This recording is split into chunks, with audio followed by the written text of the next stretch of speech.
Detroit over the last 20 years has seen an up and down cycle in manufacturing. One of the things people talk about with Detroit is the people, their determination, their willpower. When times are bleak, I think people of Detroit, that's when they try their hardest. Wanting to move forward, wanting to uplift themselves, Detroit is certainly on the rise.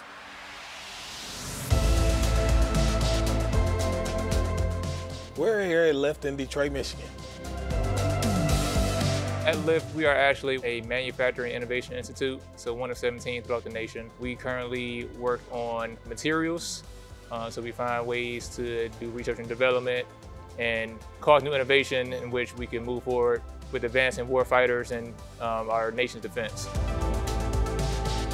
One of the charges we have here at Lyft Detroit is certainly ensuring the safety of our warfighters, our soldiers.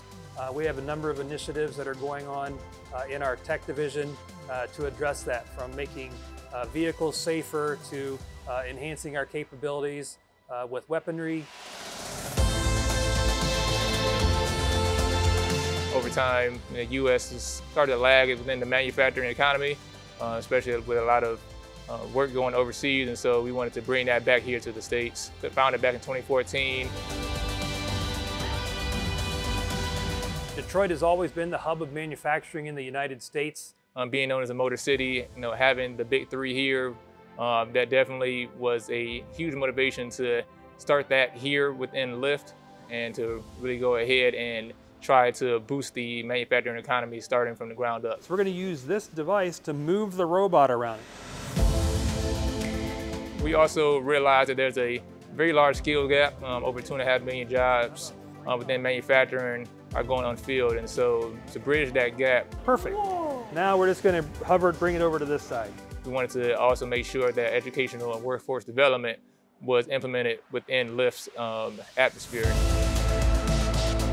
Welding, robotics, CNC machining, industrial technology maintenance, certainly all skills and jobs that are going to be needed as we move into the future. We have a lot of blue-collar workers here in the city, a lot of white-collar workers here, and with robotics on the rise, this is like a new-collar industry as we move forward toward Industry 4.0. I think at Lyft, we're always trying to figure out what the next avenue to explore is going to be, what the next challenge will be for industry and for manufacturing.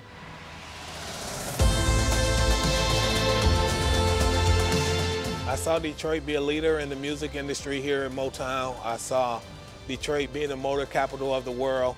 And then I seen Detroit almost collapse. But because we're fighters and because we're resilient and because we're creative, together we found a way to persevere and come through it. And now we're here standing today with Lyft being in the center of it all, offering individuals hope and opportunities that they can make it right here in the city.